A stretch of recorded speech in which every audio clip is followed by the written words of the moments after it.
Hello, and welcome to this informational session on the Transtheoretical model for change.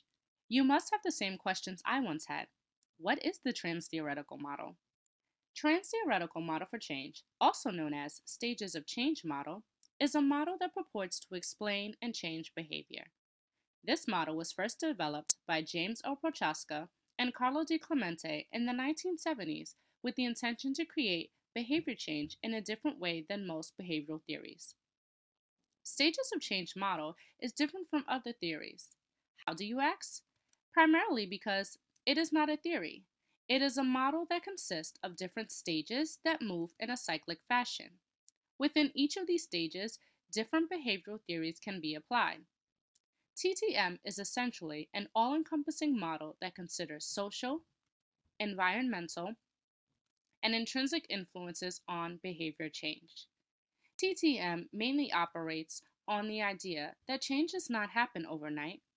Motivation is one of the biggest factors that determine whether a child will adhere to and continue a specific change.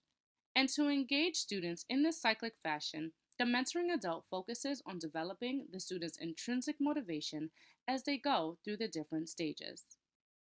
Now that we've covered the basics, let's dive into the different stages of the model. There are 6 stages a student journeys through. These are precontemplation, contemplation, preparation, action, maintenance, and relapse. The relapse stage is depicted in this manner because at any point during this process, a student can relapse or backslide into a previous stage in the cycle. First, let's take a look at precontemplation. This stage is characterized as the time where the student is unmotivated and resistant to change. In this stage, the student does not see the problem with their behavior and they express no desire to change their ways. Students in this stage are often in denial about their behavior because their present way of being has brought them many desired outcomes and benefits. In this stage, the student will not consider making a change unless the potential new ways can bring them even better rewards and benefits. The ultimate goal here is for the mentoring teacher to make the student aware of the effects of their problematic behaviors and motivate them to consider making a change. After this goal is achieved, the focused student considers making a change. They have now entered the contemplation stage. The contemplation stage is characterized by feelings of wanting to act or change their behavior, but not immediately. In this stage, the student will weigh out the pros and cons of this decision. The student considers factors such as if they have the ability to engage in their behavior change, if it is wise for them to do so, considering the benefits they currently reap, will the payoff be greater if they abandon their old ways and groups? The student may sometimes feel hesitant due to past unsuccessful attempts at behavior change. The student will have moved from this stage when they demonstrate a complete commitment to leaving behind their old ways for new ones. When the student finally has made the decision to make the change about their behavior, they are now in the preparation stage. The preparation stage is essentially where the teacher will do the heavy lifting. The student desperately desires to take action, however, they have a large fear of doing so. In this stage, the mentoring adult provides the student with supports, guidance, modeling, shaping plans, feedback, encouragement, schedules of reinforcement. The list goes on. This is a stage where you can truly see the use of other behavioral theories come into play. TTM essentially explains and outlines what the student is to experience at each stage, kind of serving as a guide. However, behavioral theories such as applied behavioral analysis, for example, are used to determine the interventions and supports that will be put into place. In this stage, the student is preparing to fully commit to the actions that will be put into place in the next stage. They are being encouraged, supported, and most important, motivated to develop these new ways. And now it's time for the lights, camera, and of course, action. But not the cinematic action you're thinking. We have now entered the action stage of the model. This is where the student wholeheartedly believes in their abilities to change their behavior. The student is actively involved in engaging in the techniques and interventions initiated by the mentoring adult.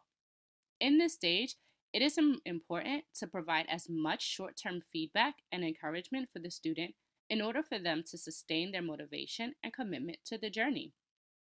As the student demonstrates success, becomes more comfortable and confident, supports are slowly taken away, in turn, building up the student's independence. The teacher is now transitioning to putting the heavy lifting onto the student as they transition into the next stage, maintenance. We have now entered the maintenance stage. This is the stage where the student tends to spend the most amount of time.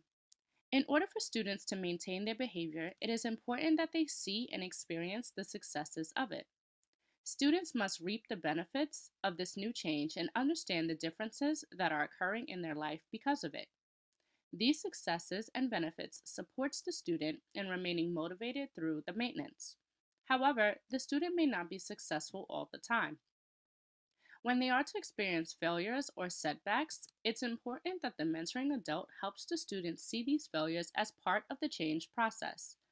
The mentoring adult has to help the student see that these setbacks are learning experiences that remotivate the student to not only continue, but to develop self efficacy.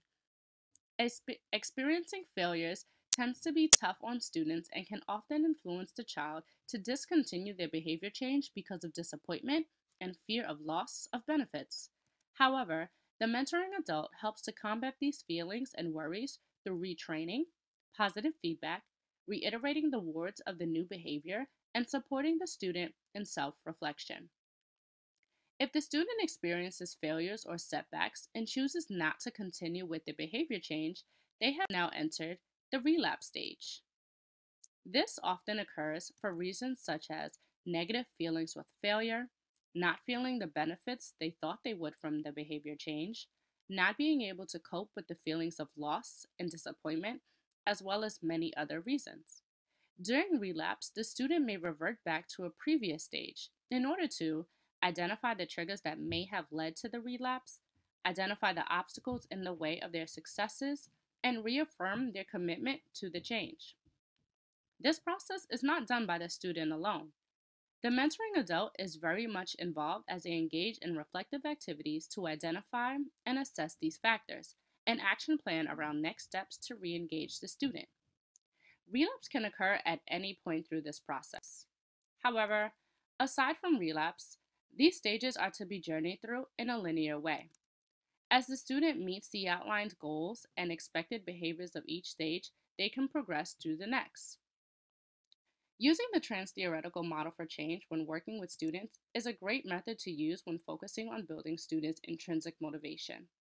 Other behavioral theories can be applied at different points. However, the ultimate goal of this model is to consider other factors that influence behavior while primarily developing the student's motivation to change their errant ways. Some other things to consider about TTM are its limitations.